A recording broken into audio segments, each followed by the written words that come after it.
வணக்கம், நான் உங்கள் எக்ஸாம் குரு காளி. இந்த வீடியோ ஸ்டார்ட் பண்ணுறதுக்கு முன்னாடியே தெளிவாக சொல்லிடுறேன். இந்த வீடியோ அவ்வளோ முக்கியம். டிஎன்பிஎஸ்சி குரூப் 1 பொறுத்தவரையில் என்னென்ன இருக்குன்றதை எல்லாத்தையும் கம்ப்ளீட்டாக ஒரே வீடியோவில் சொல்ல போகிறோம். ஸோ மறக்காமல் இந்த வீடியோவை டிஎன்பிஎஸ்சி குரூப் 2 குரூப் 4 மட்டுமே ப்ரிப்பேர் பண்ணிட்டு இருக்கிறவங்க, இல்லை டிஎன்பிஎஸ்சி குரூப் 1 பற்றி அவேர்னஸ் இல்லாதவங்க, இல்லை குரூப் 1 பற்றி தெரிஞ்சுக்கணும்னு நினைக்கிற எல்லாருக்குமே மறக்காமல் ஷேர் பண்ணுங்கள், சப்போர்ட் பண்ணுங்கள். டிஎன்பிஎஸ்சி குரூப் 1 இதை பற்றின கம்ப்ளீட் டீட்டெயில் பார்க்க போகிறோம். என்னென்ன போஸ்டிங் இருக்குது, என்ன ஏஜ் லிமிட்டு, என்ன எஜுகேஷன் குவாலிஃபிகேஷன் இதுக்கு எலிஜிபிள், பிஎஸ்டிஎம்க்கு என்ன ஸ்பெஷாலிட்டியில் கொடுத்துருக்குறாங்க, சேலரி எவ்வளவு, செலெக்ஷன் ப்ராசஸ் என்ன, எக்ஸாம் பேட்டர்ன் என்ன, சிலபஸ் என்னன்றத A to Z nook and corner கிளியராக பார்க்க போகிறோம். ஸோ அதுக்கு முன்னாடி நம்ம எக்ஸாம் குரு காளி அப்படிங்கிற மொபைல் ஆப்பில் நீங்கள் ஆண்ட்ராய்டு ஐஃபோன்லேயும் பார்க்க முடியும், வெப்சைட்டில் அதாவது பர்சனல் கம்ப்யூட்டர்ஸ் லேப்டாப் டேப்லையும் பார்த்துக்க முடியும். ஒரு ரெக்கார்டட் வீடியோ கோர்ஸ், லைவ் கிடையாது, டெஸ்ட் சீரிஸ் கிடையாது, தமிழ் இங்கிலீஷ் மேக்ஸ் ரீசனிங் கிடையாது. பியூரா one and only out and out GS மட்டும் வித்தவுட் பயாலஜி நம்ம ஃபோக்கஸ் பண்ணி எடுக்கிறோம். ஸோ இது இந்த சப்ஜெக்ட்டுக்கு மட்டும் இல்லாமல், இந்த மாதிரி எக்ஸாமுக்கு மட்டும் இல்லாமல் எங்கெல்லாம் ஜிஎஸ் வருதோ அங்கெல்லாம் 100% இது யூஸ்ஃபுல்லாக இருக்கும். தமிழ் அண்ட் இங்கிலீஷில் bilingual video course, video and PDF நீங்கள் ஃபஸ்ட் டைம் மட்டும் இன்டர்நெட் யூஸ் பண்ணி டவுன்லோட் பண்ணி வச்சுட்டு நெக்ஸ்ட் டைம்லாம் ஆஃப்லைன்லேயே பார்த்துக்க முடியும். இதில் நீங்கள் பிரிண்ட் அவுட் ஸ்க்ரீன்ஷாட்டு பர்சனலாக ஷேர் பண்ணுறது பண்ண முடியாது. காரணம் ப்ரைவசி பாலிசி. இந்த முழுக்க இந்த வீடியோ கோர்ஸுக்கான நோட்ஸ் நான் மட்டுமே உருவாக்கணும். அதனால தான் இது யார் கைக்கும் போய் சேர்ந்துடக்கூடாது, அதாவது பொது நபர்கள் கையில் போயிடக்கூடாதுனால நம்ம ஃபிக்ஸ் பண்ணி வச்சிருக்கோம் இந்த ப்ரைவசி பாலிசியை. நீங்கள் வீடியோஸ் அண்ட் பிடிஎஃப் ரெண்டுமே இருக்கும், வீடியோ பக்கத்தில் பிடிஎஃப் இருக்கும், அதை டவுன்லோட் பண்ணி வச்சுக்கிட்டு பார்த்து அண்டர்ஸ்டாண்ட் பண்ணி நோட்ஸு கைப்பட எழுதி எடுக்கணும். அதுதான் ரொம்ப முக்கியமானது. ஃபுல் கோர்ஸ் 1 இயர் வேலிடிட்டி, இதான் ஃபீஸு. தனியாக ஒரு சப்ஜெக்ட் ஜாயின் பண்ணிங்கன்னா இதான் ஃபீஸ். இந்த ஃபீஸ் ஸ்ட்ரக்சர் மே தினத்தோடு மே 1 அதிகமாக போது. அதுக்கு முன்னாடி தேவைப்படுறவங்க ஜாயின் பண்ணிக்கோங்க, உங்கள் ஃப்ரெண்ட்ஸுக்கு தேவைப்படுற ரெஃபர் பண்ணுங்க. இல்லை நம்ம சொல்லிக்கக்கூடிய விஷயங்களை தெளிவாக பார்த்து புரிஞ்சுக்கோங்க. எக்ஸாம் குரு காளி அப்படிங்கிற மொபைல் ஆப்பில் தான் நம்ம கிளாஸ் எடுக்கிறோம். அந்த ஆப்க்கான எல்லா லிங்க்குமே டிஸ்கிரிப்ஷனில் இருக்குது. இந்த கோர்ஸில் ஜாயின் பண்ணணும்னு நினைக்கிறவங்க மட்டும் 8870302702 அப்படிங்கிற நம்பருக்கு வாட்ஸ்அப் மெசேஜ் பண்ணுங்க. அதர்ஸ் மெசேஜ் பண்ண வேண்டாம், கால் பண்ண வேண்டாம், உங்கள் நேரத்தையும் என்னத்தையும் வீணாக்க வேண்டாம். இந்த கோர்ஸ்ல நம்ம கொடுக்கக்கூடிய சப்ஜெக்ட்ஸ்க்கு ஒவ்வொன்றும் டெமோ கிளாஸஸ் இதே யூடியூப் சேனல்ல போட்டுருக்கோம். நீங்க போய் தேடி பார்க்கலாம். இல்லைனா டெமோ கிளாஸ்ன்னு சொல்லிட்டு மெசேஜ் பண்ணுங்க, நான் உங்களுக்கு அனுப்புறேன். டெமோ கிளாஸ் பார்த்துட்டு நீங்க ஜாயின் பண்ணிக்கலாம். கோர்ஸ்ல ஜாயின் பண்ணதுக்கு அப்புறம் இந்த கோர்ஸ் சம்பந்தமான சப்ஜெக்ட் சம்பந்தமான டவுட்ஸ் எப்படி கிளியர் பண்றதுன்னா, சேம் டவுட் கிளாரிஃபிகேஷனும் இதே மொபைல் நம்பர் தான் நடக்கும். 1 to 1 எந்த டவுட்ஸ் இருந்தாலும் நீங்க எங்களுக்கு மெசேஜ் பண்ணலாம். நான் தான் உங்களுக்கு ரிப்ளை பண்ண போறேன், either text message or voice message. முதல்ல போஸ்டிங் டீடைல்ஸ். இந்த டிஎன்பிஎஸ்சி குரூப் 1 பொறுத்தவரையில தமிழ்நாடு அரசாங்கம் நடத்தக்கூடிய மிக உயர்ந்த பதவி இதுதான். நீங்க வந்து ஐஏஎஸ் ஆகணும்னு நினைச்சீங்கன்னா இந்த குரூப் 1 எழுதுனா ஈஸியாக ஆக முடியும். எப்படின்னு பாக்குறீங்களா? இதுல ஃபர்ஸ்ட்ல டெபுட்டி கலெக்டர் இருக்கு பாத்தீங்களா, துணை ஆட்சியர். இந்த ஆயிட்டீங்கன்னா, இந்த பதவிக்கு நீங்க போயிட்டீங்கன்னா 8 வருஷத்துல கன்ஃபர்டு ஐஏஎஸ் அப்படின்னு சொல்லிட்டு ஒரு பட்டம் கொடுப்பாங்க. நீங்க என்ன பண்ணலாம்னா, குரூப் 1 பாஸ் பண்ணாலுமே உங்க பேருக்கு பின்னாடி XRY அதுல அவங்களுடைய நேமுக்கு பின்னாடி ஐஏஎஸ்ன்னு போட்டுக்கலாம். அதே போலதான் deputy superintendent of police DSP, அதுவும் 8 இயர்ஸ் 8 வருஷம் நீங்க சர்வீஸ் பண்ணிட்டீங்கன்னா அதுக்கப்புறம் நீங்க என்ன பண்ணலாம், உங்களுக்கு கன்ஃபர்ட் அதுக்கப்புறம் எக்ஸ்பீரியன்ஸை பொறுத்து அதுக்கப்புறம் என்ன பண்றாங்கன்னா உங்களுக்கு ஐபிஎஸ் அப்படிங்கிற பதவி கொடுப்பாங்க. நீங்க யூபிஎஸ்சி தான் எழுதணும் அவசியம் இல்லை. அதுக்கு முன்னாடியே நீங்க என்ன பண்ணலாம், இந்த குரூப் 1 பாஸ் பண்ணி இந்த வேலைக்கு போக முடியும். அப்ப இருக்கிறதே உயர்ந்த பதவி, ஒரு மாநில அரசினுடைய உயர்ந்த பதவியே இதுதான். அந்த தேர்வு குரூப் 1 தான். இந்தியா தமிழ்நாட்டில் மட்டும் கிடையாது, எல்லா ஸ்டேட்லயுமே குரூப் 1 எக்ஸாம் இருக்குது. அதுல ஹையஸ்ட் பொசிஷனே இதான் இருக்க போகுது. அடுத்ததாக assistant commissioner commercial taxes. So காவல்துறையில உயர்ந்த அதிகாரி, நிர்வாகத்துல உயர்ந்த அதிகாரி, கமர்ஷியல் டாக்ஸ்ல ரொம்ப முக்கியமான துறை வணிக வரித்துறை. ஏடி ரூரல் பஞ்சாயத்து, ஊரக வளர்ச்சித்துறையினுடைய உதவி இயக்குனர், டிஸ்ட்ரிக்ட் எம்ப்ளாய்மெண்ட் ஆஃபீஸர், மாவட்ட வேலைவாய்ப்பு அலுவலர் இருக்கார் பார்த்தீங்களா அவங்க, டிஸ்ட்ரிக்ட் எம்ப்ளாய்மெண்ட் ஆஃபீஸர் மட்டும் கிடையாது, ஃபயர் அண்ட் ரெஸ்கியூ ஆஃபீஸரும் வரும். இந்த நோட்டிஃபிகேஷன்ல வரல, அதாவது லாஸ்ட் இயர் வந்த நோட்டிஃபிகேஷன் அது வரல. District fire and rescue officer, மாவட்ட தீயணைப்பு மற்றும் மீட்பு படை அலுவலர். அடுத்தது அசிஸ்டன்ட் கமிஷனர் ஆஃப் லேபர், தொழிலாளர் நலத்துறையினுடைய உதவி ஆணையர். இந்த மாதிரி நிறைய இன்னும் முக்கியமான பணிகள் இருக்குது. இதுதான் இருக்கிறதுல ரொம்ப முக்கியமான பணிகள் குரூப் 1. ஸோ இந்த போஸ்டிங். அடுத்தது, இந்த எக்ஸாமுக்கு நான் தயாராகணும்னா, நான் ஒரு டிசி ஆகணும், டிஎஸ்பி ஆகணும்னா, ஃபியூச்சர் ஐஏஎஸ் ஐபிஎஸ் ஆகணும்னா எனக்கு என்ன ஏஜ் லிமிட் இருக்கணும், எஜுகேஷன் குவாலிஃபிகேஷன் இருக்கும், தெரிஞ்சுக்கலாமா? ஏஜ் லிமிட் இது எப்பவுமே எப்படி கன்சிடர் பண்றாங்கன்னா, 1ஆம் தேதி ஜூலை மாதத்து தான். ஜூலை 1 தான் அவங்க எப்பயுமே ஒரு கட் ஆஃப் டேட்டா ஃபிக்ஸ் பண்ணுவாங்க. இந்த வருஷம் நோட்டிபிகேஷன் ஜூன் மாதம் 2026 வரப்போகுது நோட்டிபிகேஷன், சரியா? அப்ப 2026 ஜூலை 1 அடிப்படையாக கொண்டதுதான். மினிமம் எல்லாருமே கண்டிப்பா 21 வயசுல கம்ப்ளீட் பண்ணிருக்கணும், 21 முடிஞ்சிருக்கணும். 21 ஆகிறதுக்கு 2 நாள் இருக்கு சார், 3 நாள் கிடையாது. 21 கம்ப்ளீட்டா முடிஞ்சிருக்கணும். என்னைக்கு? 1/7/2026 அன்னைக்கு உங்களுக்கு 21 கம்ப்ளீட் ஆயிருக்கணும். அவங்க மட்டும் தான் எலிஜிபிள். அது கம்மியா இருக்கிறவங்க எலிஜிபிள் கிடையாது. சரி, அதிகபட்ச வயது என்னன்னு பார்க்கலாமா? Others candidate not belonging to SC, SCA, ST, MBC, BC, OC கொடுத்துருக்காங்க. அப்ப என்ன அர்த்தம்னா இது யாரை குறிக்கிறது? நல்லா கவனிச்சுக்கோங்க. இந்த கம்யூனிட்டிலாம் வரக்கூடாது, அதர்ஸ். அப்ப இதெல்லாம் வராதவங்க யாரா இருப்பாங்க? ஜென்ரலா தான் இருப்பாங்க.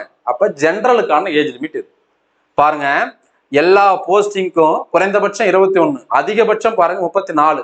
லா படிச்சிருந்தா மட்டும் 35. இது யாருக்கு தெளிவா புரிஞ்சுக்கோங்க? ஜென்ரலுக்கு. அதுலயே பிடபிள்யூடி இருக்காங்க, எக்ஸ் சர்வீஸ் மேன் இருக்கிறாங்க, டெஸ்டிடியூட் இருக்காங்கன்னா இதான் அதுக்கான ஏஜ் லிமிட். இது ஜென்ரலுக்கு.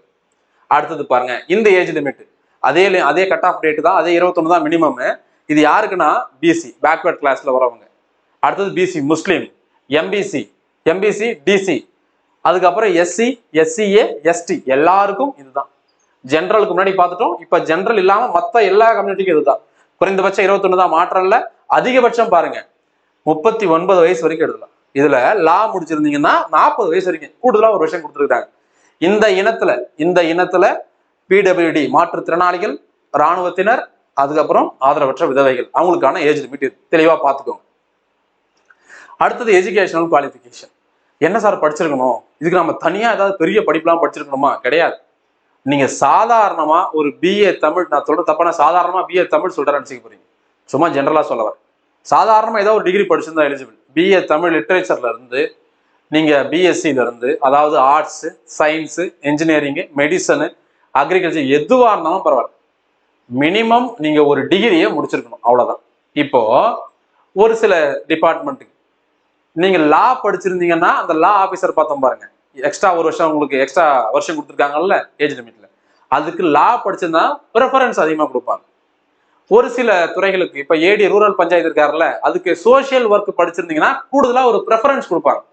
இப்ப நான் பிடெக் ஐடி முடிச்சிருக்கிறேன், ஒருத்தர் சோசியல் சர்வீஸ் முடிச்சிருக்காரு, 2 பேரும் ஒரே மார்க்னா அவருக்கு ப்ரியாரிட்டி கொடுப்பாங்க. அவ்வளவுதான் விஷயம். அதுக்காக அவரு தான் வேலை கொடுப்பாங்க, எனக்கு கொடுக்க மாட்டாங்க அப்படின்னு கிடையாது. 2 பேரும் ஒரே மார்க் எடுத்துட்டோம்னா படிப்பு அப்புறமா கடைசியா பார்ப்பாங்க. அது யாருக்கு முன்னுரிமை, ப்ரிஃபரபிள் அப்படின்னு சொல்லுவாங்க. அதே போல நீங்க லா படிச்சிருக்கீங்க, லாலயே நிறைய டிபார்ட்மெண்ட் இருக்கு, அதெல்லாம் முடிச்சிருந்தீங்கன்னா இந்த கமர்ஷியல் டாக்ஸ் இந்த மாதிரி டிபார்ட்மெண்ட்டுக்கு எலிஜிபிள். லேபர் லா படிச்சிருந்தீங்க, அது சம்பந்தமா படிச்சிருந்தீங்கன்னா labour assistant commissioner of labour இருக்காரு பாருங்க, அவருக்கு ப்ரிஃபரன்ஸ் கொடுப்பாங்க. அவ்வளவுதான். ஆனா any degree eligible. Any degree, ஏதாவது ஒரு பட்டப்படிப்பு முடித்தவர் இதுக்கு தகுதி வாய்ந்தவர். ரொம்ப முக்கியமான விஷயம் பிஎஸ்டிஎம் ரிசர்வேஷன். இந்த டிஎன்பிசியை பொறுத்தவரையில, தமிழ்நாடு அரசை பொறுத்தவரையில நமக்கு ஒரு ரிசர்வேஷன் பாலிசியை ஃபாலோ பண்றாங்க. எல்லாருக்கும் தெரியும், நான் கொஞ்சம் ஃபாஸ்டா சொல்லிடுறேன். பிசிக்கு 26.5% இடஒதுக்கீடு, பிசி முஸ்லீமுக்கு 3.5% இடஒதுக்கீடு, எம்பிசிக்கு 20% இடஒதுக்கீடு, எஸ்சிக்கு 15% இடஒதுக்கீடு, எஸ்சிஏ அருந்ததியருக்கு 3% இடஒதுக்கீடு, எஸ்டிக்கு 1% இடஒதுக்கீடு, மொத்தம் 69% இடஒதுக்கீடு. மீதி 31 பொதுவா இருக்கும். அது வேற, உடனே நிறைய பேர் தப்பா புரிஞ்சுக்கிறாங்க, அது பொது பிரிவினருக்கு. அப்படி கிடையாது. அது ஜெனரலும் போட்டி போடலாம். இங்க இருக்கிற மீதி இருக்க 69%, அதாவது பிசி முஸ்லீம், எம்பிசி, டிசி, டிஎன்சி அல்லது எஸ்சி, எஸ்சிஏ, எஸ்டி எல்லாருமே அதுல போட்டிடலாம். பொது பிரிவினரும் போட்டிடலாம். அது 31%. ஓகேவா? ஜெனரலா 100%. இதுல அந்த 100ல 20% தனியா எடுத்து வச்சிருவாங்க. யாருக்குன்னா இந்த PSTM, person studied in Tamil medium, Tamil வழியில் படித்தவருக்காக அவருக்கு ஒரு இடஒதுக்கீடு அரசாங்கம் கொடுத்துட்டு வருது, 20% இடஒதுக்கீடு. அது எப்படி சார், யார் சார் எலிஜிபிள்னு பாத்தீங்கன்னா, 1ஆம் வகுப்பு முதல் 12ஆம் வகுப்பு வரை தமிழ்லயே படிச்சிருக்கணும், எக்ஸாம் தமிழ்லயே எழுதிருக்கணும். டிகிரியும் ஏதாவது ஒரு degree, arts, science, engineering, medicine, ஏதோ ஒரு டிகிரியை நீங்க தமிழ்ல படிச்சிருக்கணும். அதாவது தமிழ் வழியில் படித்திருக்க வேண்டும். தமிழை ஒரு பாடமா கிடையாது, கம்ப்ளீட்டா தமிழ்ல. எக்ஸாமை நீங்க தமிழ்ல எழுதிருக்கணும். 10th 12th எக்ஸாம் மட்டும் இல்ல, ஃபர்ஸ்ட் ஸ்டாண்டர்ட்ல இருந்து 12th வரைக்கும் நீங்க தமிழ்லயே படிச்சிருக்கணும். ஃபுல்லா பப்ளிக் எக்ஸாம் தமிழ் எழுதிருக்கணும். இன்ஜினியரிங் படிச்சீங்களா, ஆர்ட்ஸ், சயின்ஸ் படிச்சீங்களா, எது படிச்சதாலும் எக்ஸாம் நீங்க தமிழ்ல எழுதிருக்கணும்.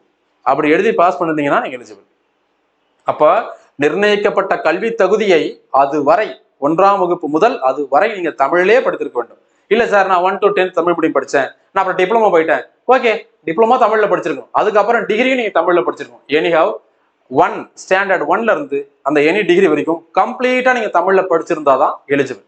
இந்த சர்டிபிகேட் எங்க சார் வாங்கலாம்னா ஆன்லைன்லயே வாங்கலாம். இ சேவை மையங்கள்ல போய் நீங்க அப்ளை பண்ணீங்கன்னா, எந்தெந்த ஸ்கூல்ல படிச்சீங்கன்றத சொன்னீங்கன்னா அந்த ஸ்கூல்ல பார்த்துட்டு உங்களுக்கு அப்ளை பண்ணீங்கன்னா அதுக்கு அவங்க ஓகே கொடுத்துருவாங்க. நீங்க அதுக்கப்புறம் அந்த சர்டிஃபிகேட் டவுன்லோட் பண்ணிக்கலாம். ரொம்ப முக்கியமானது பிஎஸ்டி. அடுத்ததாக சேலரி டீட்டெயில்ஸ். எவ்வளோ சம்பளம் எல்லாருமே கேட்கறது என்னது, படிக்கிறோம் படிக்கல என்ன வேலை என்ன சம்பளம் தெரிஞ்சுக்கணும் ஆசைப்படுவாங்கல்ல. சம்பளம் பாருங்க, லெவல் 22 ஹையஸ்ட் லெவல் சேலரி தான் ஸ்டேட் கவர்மெண்ட்ல, தமிழ்நாடு கவர்மெண்ட்டை பொறுத்தவரையில் 56,100 1,77,500 வரைக்கும் சம்பளம் இருக்கும்.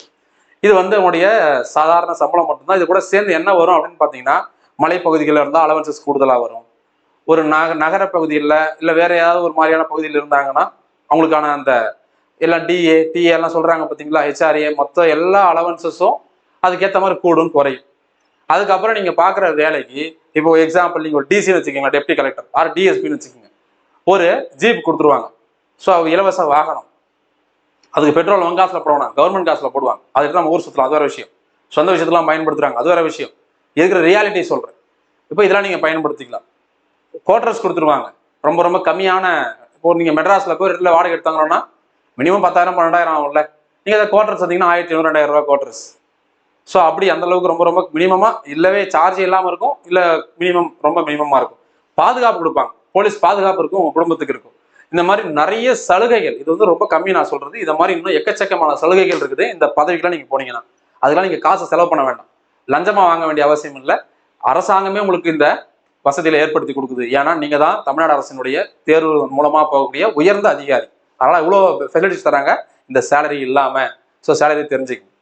அடுத்தது ரொம்ப ரொம்ப முக்கியமான பணிப்பா, திரும்ப திரும்ப சொல்றேன். குரூப் 1க்காக நான் ஃபர்ஸ்ட்ல சொன்ன மாதிரி தான் இதை பத்தி A to Z டீடைல்ஸ் திரும்ப திரும்ப தொடர்ச்சியா கத்திட்டு இருக்கிற காரணம் என்ன தெரியுமா, எல்லாம் குரூப் 4 போதும், அதிகபட்சம் குரூப் 2A போதும்னு நினைச்சிடறாங்க. குரூப் 2 கூட போக மாட்டாங்க.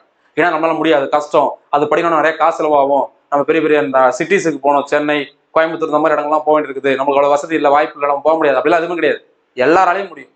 அதுக்கு நம்ம என்ன பண்ணணும், உட்காந்து படிக்கணும், நிறைய படிக்கணும், அண்டர்ஸ்டாண்ட் பண்ணிக்கணும், படிச்சதை ரிவிஷன் பண்ணணும், டெஸ்ட் எழுதி பார்க்கணும், ஈஸியாக பாஸ் பண்ணணும். இவ்வளோதான் விஷயம். அது எல்லாத்தையும் தெளிவாக சொல்கிறோம். வீடியோ ஃபுல்லாக பாருங்க. ஒவ்வொரு போஸ்டிங்க்கும் பார்த்தீங்கன்னா ஸ்டாண்டர்ட் லெவல் கொடுத்துருப்பாங்க. இதில் டிஎஸ்பி மட்டும் வராது. காரணம் என்னன்னா, டிஎஸ்பி போலீஸ் இல்லையா, ஸோ அவங்களுக்கு போலீஸுக்கு கண்டிப்பாக ஹைட் இருக்கு, அது குறிப்பிட்ட ஹைட் மட்டும் எதிர்பார்க்குறாங்க. இவங்களுக்குலாம் பார்த்தீங்கன்னா ஸ்டாண்டர்ட் 3 ஆர் பெட்டர். இது வந்து ஐ விஷன். அப்போ உடனே சார் டிஎஸ்பி ஆகிறவங்க கண்ணாடி ஸ்பெக்ஸ் போட்டிருந்தா டிஎஸ்பி ஆக முடியாது அப்படிலாம் கிடையாது, ஆகலாம். ஸ்பெக்ஸ் போட்டிருந்தாலும் ஆகலாம், பயப்படாதீங்க. டிஎஸ்பியை பொறுத்த வரையில யூனிஃபார்ம் சர்வீஸ்ன்றதுனால மென் அண்ட் விமன், ஆண் பெண்ணுக்கு பார்த்தீங்கன்னா உயரம் கொடுத்துருக்காங்க. ஆண் 125, பெண் 155. இதுவே அவங்களுடைய மார்பளவு கொடுத்துருக்காங்க, பெண்ணுக்கு கிடையாது, ஆணுக்கு 86 சாதாரண நிலையிலும் விரிவடைந்தது எக்ஸ்ட்ரா எக்ஸ்பென்ஷன் பண்ணும்போது கூடுதலாக ஒரு 5 சென்டிமீட்டர், அப்ப 91 சென்டிமீட்டராக இருக்க வேண்டும். இது வந்து பிசிக்கல் ஸ்டாண்டர்டா பிக்ஸ் பண்ணிருக்கிறாங்க. அடுத்தது எந்தெந்த பதவிக்கு மாற்றுத்திறனாளிகள் யார் யாருக்கு எலிஜிபிள்னு பாருங்க. Deputy collector, assistant commissioner commercial taxes, AD panchayat, rural panchayat, district employment officer, commissioner of labour, assistant commissioner of labour. இதில் பார்த்தீங்கன்னா என்னென்ன பெஞ்ச்மார்க் டிசபிலிட்டிஸ் கொடுத்துருக்காங்க அவங்களுக்கு. ஸோ இதெல்லாம் நான் ஒன்றா படித்தா டைம் ஆயிரும், நீங்களே பாஸ் பண்ணிட்டு பார்த்துக்குங்க. நீங்கள் இதில் வரீங்களா அப்படின்னு பார்த்துட்டீங்கன்னா இதில் சொல்லியிருக்கிறது தான் இதுக்கு எலிஜிபிள், இதில் இல்லாதவங்க மற்றது எலிஜிபிள் கிடையாது. சரியா? இதில் என்னென்ன சொல்லியிருக்காங்க நேரா அது அந்த மாற்றுத்திறனாளிகள் அந்தந்த துறைகளுக்கு அந்தந்த போஸ்டிங்க்கு எலிஜிபிள். அடுத்ததாக ரொம்ப முக்கியமானது, இப்போ எல்லாம் பேசிக்கானது எல்லாத்தையும் பார்த்தாச்சு. இப்போ எக்ஸாமுக்கு நான் தயாராகணும் சார், நான் போஸ்டிங் தெரிஞ்சுக்கிட்டேன், சம்பளம் தெரிஞ்சுக்கிட்டேன், எஜுகேஷன் குவாலிஃபிகேஷன் என்ன, பிசிக்கல் மெஷர்மெண்ட்ஸ் என்ன, ஏஜ் லிமிட் எல்லாம் தெரிஞ்சுக்கிட்டேன், எக்ஸாம் படிக்க போறேன் அப்படின்னா அடுத்து நான் பார்க்க வேண்டியது ஸ்கீம் என்ன. இந்த ஸ்கீம் நான் முதல்ல சொல்லிடுறேன், இந்த தேர்வை தமிழ்ல எழுதலாம், இங்கிலீஷ்ல எழுதலாம். கேள்வித்தாள் தமிழ்ல இருக்கும், இங்கிலீஷ்ல இருக்கும். இன்டர்வியூ தமிழ்ல அட்டன் பண்ணலாம், இங்கிலீஷ்ல அட்டன் பண்ணலாம், உங்க விருப்பம் தான். சரியா? மொத்தம் 3 லெவல் இருக்குது. ஃபர்ஸ்ட்ல ப்ரிலிம்ஸ் எக்ஸாம் முதல்நிலை தேர்வு, அடுத்தது மெயின்ஸ் முதன்மை தேர்வு, அடுத்ததாக பார்த்தீங்கன்னா இன்டர்வியூ. இப்போ நீங்க ப்ரிலிம்ஸ் எக்ஸாம் பாஸ் பண்ணிட்டீங்க அப்படின்னா மெயின்ஸ் எழுதுறீங்க அப்படின்னா மெயின்ஸ் எழுதுறவங்க எல்லாருமே இன்டர்வியூ கூப்பிடுவாங்க. அதுல ஒரு குறிப்பிட்ட சதவீதம், ஒரு குறிப்பிட்ட ரேஷியோ 1:10 அப்படின்னு தான் எக்ஸாம் ப்ரிலிம்ஸ் டு மெயின்ஸ் போகுது. நீங்க ப்ரிலிம்ஸ் எழுதுறீங்க, மொத்தம் 100 வேகன்சி அப்படின்னா 1000 பேர் தான் மெயின்ஸ்க்கு எடுப்பான். 1:10 அப்படிங்கிற ரேஷியோல தான் எடுப்பாங்க. அது நோட்டிபிகேஷன் வரும்போது தான் தெளிவா தெரியும். ஏன்னா அந்த ரேஷியோவை மாத்துறானா, குறைக்கிறானா, கூட்டுறானான்றது. ஒரு சில இடங்கள்ல முன்னாடி எல்லாம் 1:50 இருந்தது, இப்ப அதை 1:20 குறைச்சிட்டான். 1:10 வர்றதுக்கு வாய்ப்பு இருக்குது. அதனால நம்ம இப்போதைக்கு அதை தெளிவா சொல்ல முடியாது. இதுக்கு முன்னாடி 1:50 இருந்தது. ஒரு போஸ்டிங்க்கு 50 பேர் எடுப்பான். அதாவது 10 வேக்கன்ட் இருக்குது அப்படின்னா இன்ட்டு 50 500 பேரை மெயின்ஸ் கூப்பிடுவான். அப்போ 1:20 1:10 இப்ப குறைஞ்சிருச்சு. அதனாலதான் சொல்றேன் ப்ரிலிம்ஸ்ல இருந்து மெயின்ஸுக்கு போறது. ஸோ ப்ரிலிம்ஸ் எக்ஸாம் நான் பேட்டர்ன்லாம் சொல்றேன். ப்ரிலிம்ஸ் வந்து மெயின்ஸுக்கு போறீங்க, மெயின்ஸ் நீங்க தமிழ்லேயே எழுதலாம், இங்கிலீஷ்ல எழுதலாம். நிறைய பேர் சொல்றாங்க தமிழ்ல எழுதுனா பாஸ் பண்ண முடியாது சார். அந்த டாபிக்லாம் நான் போக விரும்பல. அது ஒரு பெரிய விவாதத்துக்குரிய ஒரு பொருள். ஸோ அதை முடிச்சிங்கன்னா அடுத்த இன்டர்வியூ நீங்க தமிழ்லயும் இங்கிலீஷ்லயும் அட்டன் பண்ண முடியும். ப்ரிலிம்ஸ் கிளியர் பண்ணிட்டா மெயின்ஸ் எழுதுறவங்க தாராளமாக இன்டர்வியூ கூப்பிடுவாங்க. ஓவரால் மார்க் ரிலீஸ் பண்ணுவாங்க. அதுல வர மார்க்கை பொறுத்து தான் நம்ம செலெக்ஷன் ஆகிறோமா இல்லையான்றது. அடுத்தது இந்த ஒவ்வொரு எக்ஸாம்லயும் பேட்டர்ன் என்ன, எவ்வளவு மார்க்ஸ்ன்னு பாருங்க. ப்ரிலிம்ஸ் முதல்நிலை தேர்வை பொறுத்தவரையில இது ஒரு பட்டப்படிப்பு தரம், டிகிரி ஸ்டாண்டர்ட். இது வந்து ஒரு ஆன்லைன் எக்ஸாம், கம்ப்யூட்டர்ல போய் கிளிக் பண்ற எக்ஸாம் கிடையாது. ஓஎம்ஆர் ஷீட் கொடுத்துருவாங்க. ஓஎம்ஆர் நீங்க பபுல ஷேட் பண்ணணும். இது ஒரு 3 மணி நேரம் டைம் கொடுப்பாங்க. 200 கேள்விகள் இருக்கும். 175 கேள்வி டிகிரி ஸ்டாண்டர்ட்லயும் பொது அறிவுல, 25 கேள்வி 10ஆம் வகுப்பு தரம் மேக்ஸ் ரீசனிங் இருக்கும். மொத்தமா 200 கேள்வி, 300 மார்க், 3 மணி நேரம் டைம். 200 கேள்வி 300 மார்க். அப்போ ஒரு கேள்விக்கு 1.5 மார்க். இதை தயவு செஞ்சு பார்க்காதீங்க, இதை மறந்துருங்க. சரியா? இதுக்கு நமக்கு சம்மந்தம் நினைச்சுக்கோங்க, மறந்துருங்க. அதிகபட்சமா எடுக்கிறவங்க தான் ப்ரிலிம்ஸ்ல பாஸ் பண்ண முடியும். கட் ஆஃப் எவ்வளவு சார் இருக்கும்னா தோராயமா 150க்கு மேல இருக்கும். 200 கேள்விக்கு நீங்க 150 கேள்விகள் போடணும், மார்க் கிடையாது. 200 கேள்விக்கு 150 கேள்விக்கு மேல போட்டாதான் ப்ரிலிம்ஸ் பாஸ் பண்ண முடியும். எந்த ஜாதி, எந்த மதம், எந்த இனம், மொழியா இருந்தாலும் டார்கெட் 150 பிளஸ் வச்சுக்கோங்க. OMR sheet objective type 5 option கொடுப்பாங்க. ஒரு ஆப்ஷன் சூஸ் பண்ணி நீங்க ஷேட் பண்ண வேண்டியதுதான். நானு இன்னொரு வீடியோல நம்ம எக்ஸாம் குரு காலி அப்படிங்கிற யூடியூப் சேனல்லே தெளிவா நம்ம சிலபஸ் எடுத்து குரூப் 1 ப்ரிலிம்ஸ் எப்படி படிக்கணும், என்னென்ன புக்கு ஃபாலோ பண்ணணும், இந்த 150 எடுத்து கிளியர் பண்றது எப்படின்னு தனியாக வீடியோ போட்டிருக்கிறேன். அடுத்தது மெயின்ஸுக்கு எப்படி ப்ரிப்பேர் பண்ணணும், எப்படி மெயின்ஸ் நம்ம என்ன எழுதணுன்றதை அடுத்த ஒரு வீடியோவை போடுறேன். ஸோ மறக்காம இந்த சேனலை ஃபாலோ பண்ணிட்டு படிக்க ஸ்டார்ட் பண்ணுங்க. அந்த வீடியோஸை பார்த்துருங்க மறக்காம. அடுத்ததாக மெயின்ஸ். இந்த மெயின்ஸை பொறுத்தவரையில பார்த்தீங்கன்னா சென்னையில் மட்டும் தான் நடக்கும்.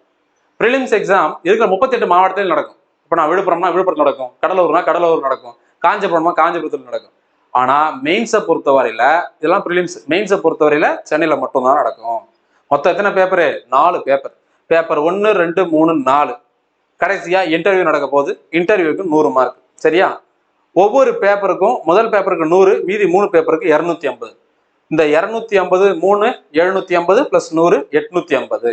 இப்ப நோட் பண்ணி பாத்தீங்கன்னா தமிழ் எலிஜிபிலிட்டி மட்டும் SSLC தரம், 10ஆம் வகுப்பு தரம், 100 தான் மார்க்கே. அதுல சேர்க்கவே இல்லை. ஏன் சேர்க்கல? இது வந்து ஒரு தகுதி தேர்வு, தமிழ் எலிஜிபிலிட்டி டெஸ்ட். தமிழ் ஒரு தகுதி தேர்வு. 100 மதிப்பெண்ணு, 3 மணி நேரம் டைம் கொடுப்பாங்க. 40 எடுத்து பாஸ் பண்ணால் போதும். 40 எடுத்து பாஸ் பண்ணா போதும். 41 எடுத்தாலும் 100க்கு 100 எடுத்தாலும் ஒண்ணுதான். அதுவே நீங்க 39 எடுத்தா ஃபெயில்.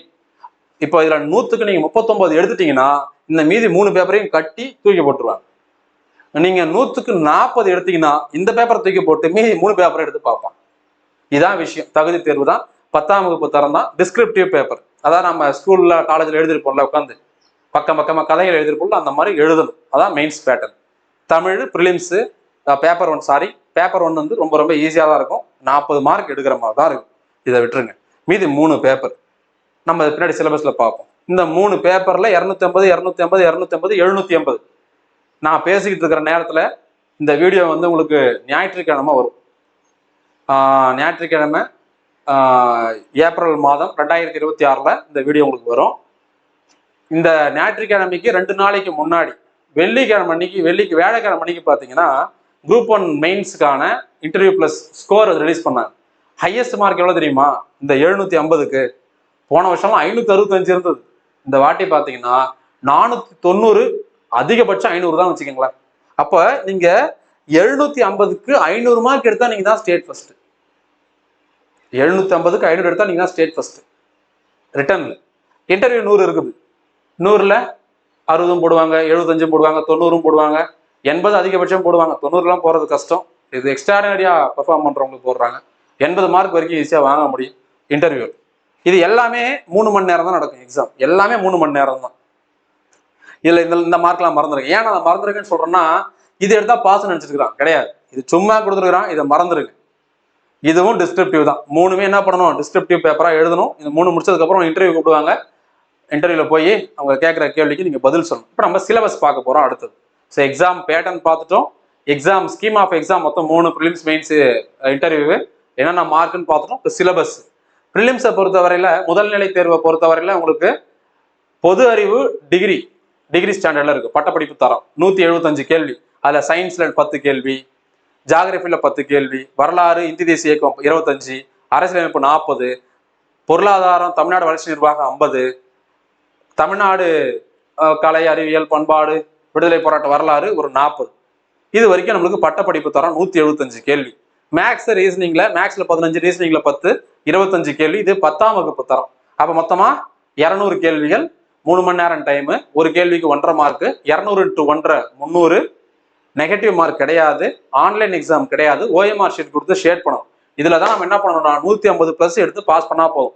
சார் நான் 200 எடுத்தா சார், 190 எடுத்தா சார், எதுவும் பண்ண மாட்டாங்க, ஜஸ்ட் பாஸ், அவ்வளவுதான். அப்ப நம்ம டார்கெட் என்ன வச்சுக்கணும், 150 பிளஸ்ஸா வச்சு நீங்க படிக்க ஸ்டார்ட் பண்ணணும். நல்லா மைண்ட்ல வச்சுக்கோங்க. நம்ம டார்கெட் 180, 190, 200 கிடையாது. 150 to 160 நம்ம டார்கெட்டை வச்சு படிக்க ஆரம்பிங்க.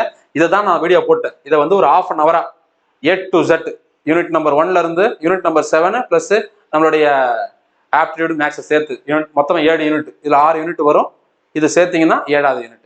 7 யூனிட் என்னென்ன படிக்கணும், எப்படி படிக்கணும்ன்றத தெளிவா நம்ம எக்ஸாம் குரு காலி அப்படிங்கிற யூடியூப் சேனல்ல போட்டிருக்கோம். மறக்காம பாருங்க. அடுத்தது மெயின்ஸுக்கு ஒரு வீடியோ போடுறேன். அடுத்தது நான் வீடியோ போடுறேன். அடுத்த வீடியோவும் பாருங்க. ஸோ மறக்காம இந்த சேனலை சப்ஸ்கிரைப் பண்ணி ஃபாலோ பண்ணிட்டு பாருங்க. மெயின்ஸ் எக்ஸாம் முதன்மை தேர்வு. முதன்மை தேர்வுல மொத்தம் 4 தாள். முதல் தாள் பேப்பர் 1 பாத்தீங்கன்னா தமிழ் தான், 10ஆம் வகுப்பு தரம். ஸோ அதுக்கு சிலபஸ் கொடுத்துருக்குறாங்க. இந்த சிலபஸை நீங்க என்ன பண்ணணும் அப்படின்னு பாத்தீங்கன்னா 100க்கு 40 மார்க் எடுத்து பாஸ் பண்ணா போதும், முடிஞ்சு போச்சு. அடுத்தது பேப்பர் நம்பர் 2 பொது அறிவு. இதுக்கப்புறம் மொத்தம் பேப்பர் நம்பர் 2, 3, 4 இந்த 3 பேப்பருமே டிகிரி ஸ்டாண்டர்டு. நீங்க தமிழ்லயும் எழுதலாம், இங்கிலீஷ்லயும் எழுதலாம். கேள்விகள் தமிழ்லயும் இருக்கும், இங்கிலீஷ்லயும் இருக்கும். ப்ரிலிம்ஸும் சரி, மெயின்ஸும் சரி.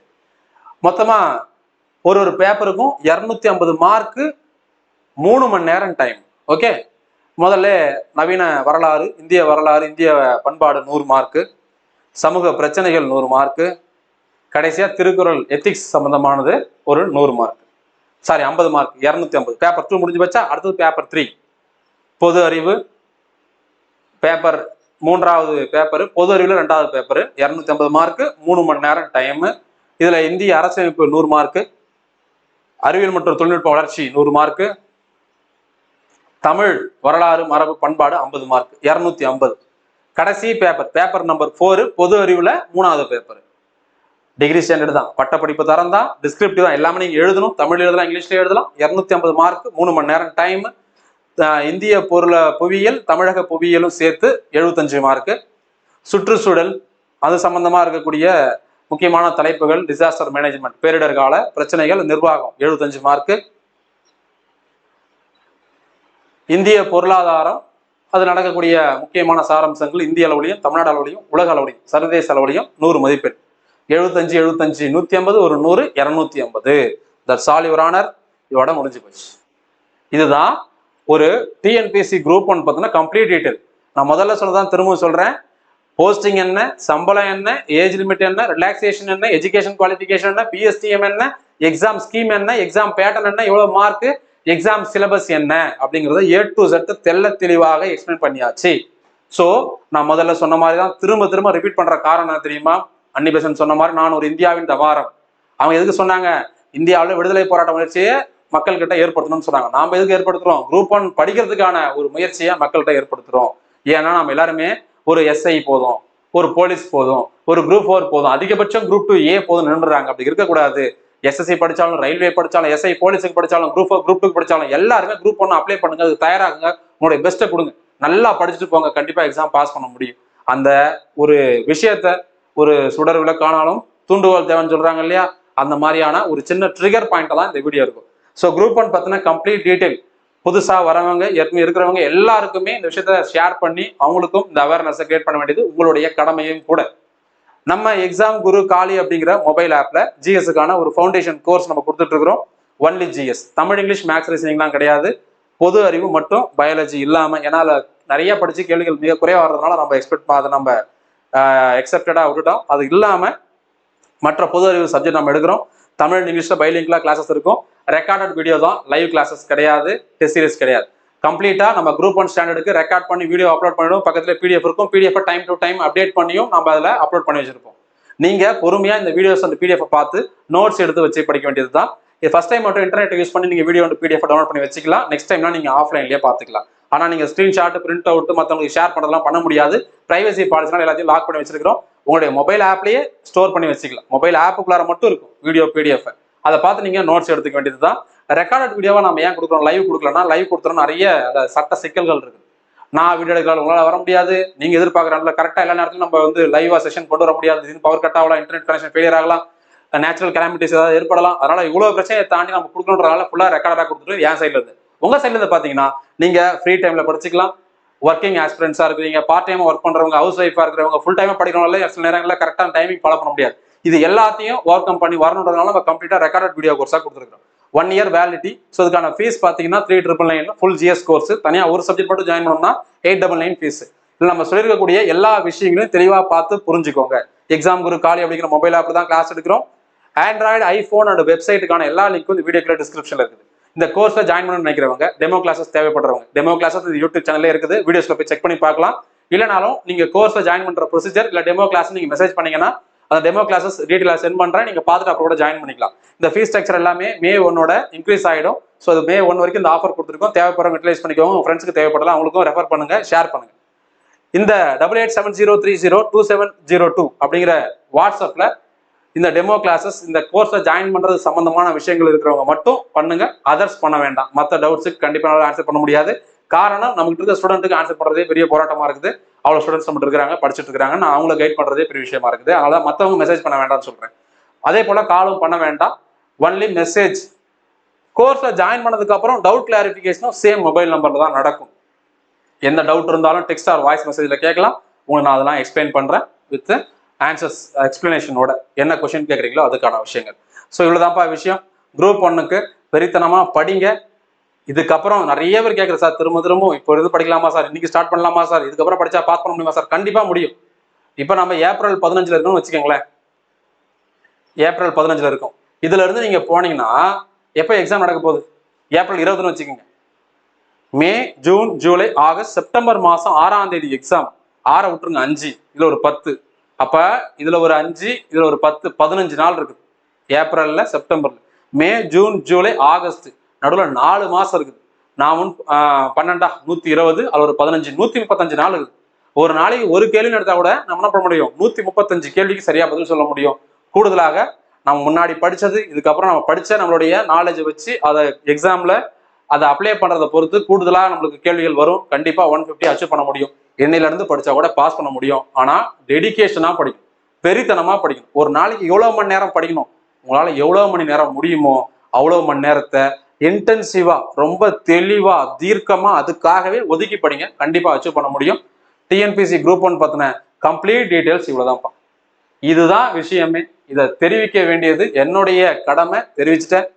மக்களுக்கு தெரிவிக்க வேண்டியது உங்களுடைய கடமையும் கூட. நல்லா படிங்க. குரூப் 1 எக்ஸாமை பாஸ் பண்றதுக்கு வாழ்த்துக்கள். நன்றி, வணக்கம்.